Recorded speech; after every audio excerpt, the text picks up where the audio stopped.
Hi, I'm Dr. Chad Larson. These are really trying times right now with shelter in place and with COVID-19 and just all of the increasing stresses that are put on our bodies and our system with economic issues and isolation issues and just other underlying health issues that people are dealing with. And it's kind of stressing our systems. And so I just want to talk a little bit about that concept and also the connection that has with our immune system. A really key part of our initial immune response is in all of our mucous membranes, our nose and throat and gastrointestinal tract. These are the areas of the body that are directly connected to the outside world. So we have to have a really robust initial part of our immune system. We call this the mucosal immune system. And the mucosal immune system is largely influenced by the health of our adrenal glands. Adrenal glands are little glands that sit right above the kidneys, and they produce certain hormones that influence nearly every organ system in our bodies, including the immune system. So we know that if this sort of stress system, this adrenal hormone system, is taxed, that could influence the health of our immune system. So I just want to talk a little bit about that. So let's go to the board here. So I just kind of wrote a little bit of a very, very basic diagram of what we call the HPA axis. The HPA axis is what really influences our adrenal hormones. And adrenal hormones, some of them, a couple of them maybe you've heard of, like cortisol and DHEA. The adrenal glands also produce epinephrine and norepinephrine or adrenaline. So they're a powerhouse. They're little small glands. These are supposed to be your kidneys right here. And just above the kidneys, we have these really small little glands. They're small, but they're just a total powerhouse of hormone production. But they get their instructions from the pituitary gland, which is in your brain. And the pituitary gland gets its instructions from the hypothalamus. So we call this the HPA axis. And there's kind of a feedback mechanism. Cortisol and DHEA communicate with the hypothalamus, and they kind of create this whole sort of cycle going.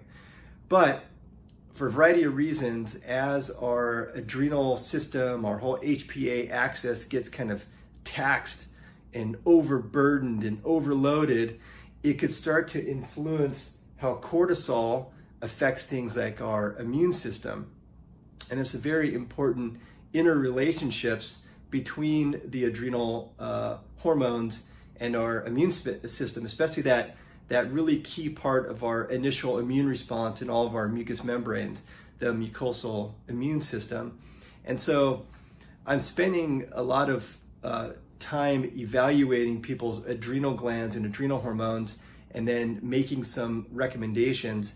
There's definitely some lifestyle things that we can do. Just, everybody's heard of meditation, mindfulness. We know that exercise, there's different ways to kind of de-stress the system. I've talked in the past about a technique of just spending time in nature. There's a Japanese name, it's called Shinrin Roku, and this is a process of basically just spending time in nature.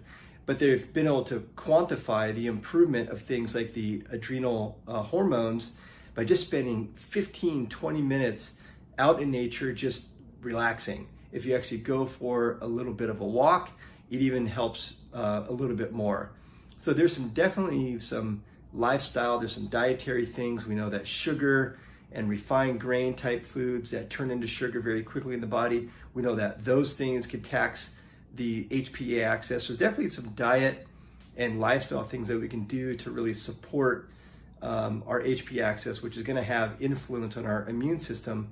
So definitely include some of those things if you're feeling like your adrenal hormones might be a little overtaxed. And it's super common right now as I'm testing more and more people coming in with these kind of symptoms of fatigue and sleeping issues and sugar cravings. And there's a long list of these HPA axis kind of dysfunction symptoms. But we want to put as many pieces together as we can to really help support the system.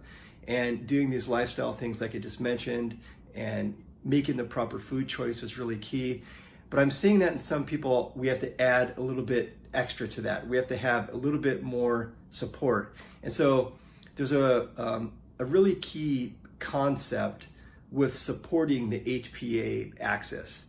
We want to support it with, there's some really key botanicals, some herbs that help to, first of all, decrease the stress sort of threshold.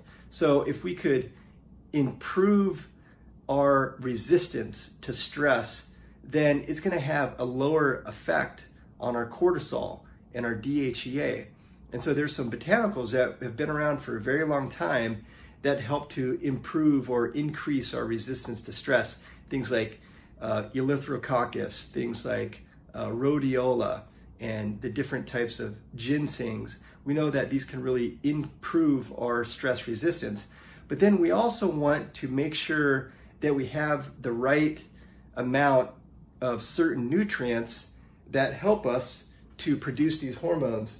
I've just got little arrows here, but these arrows really represent a whole cascade of nutrients and cofactors that are necessary to make these adrenal hormones. Because in times where there's a lot of stress happening, it could really kind of wipe out those finite amount of nutrients, and it can lead us basically feeling a little depleted. And so we want to boost those back up, things like zinc and B vitamins like pantothenic acid and copper and biotin. And there's some really key nutrients that we need that we could run out of if we're not consuming them enough, and they could really stall out this process and not give us the proper support that we need for our bodies to make these key hormones. So there's a product called SR Adrenal that I've been using quite a bit in addition to helping people make certain changes with their diet and lifestyle.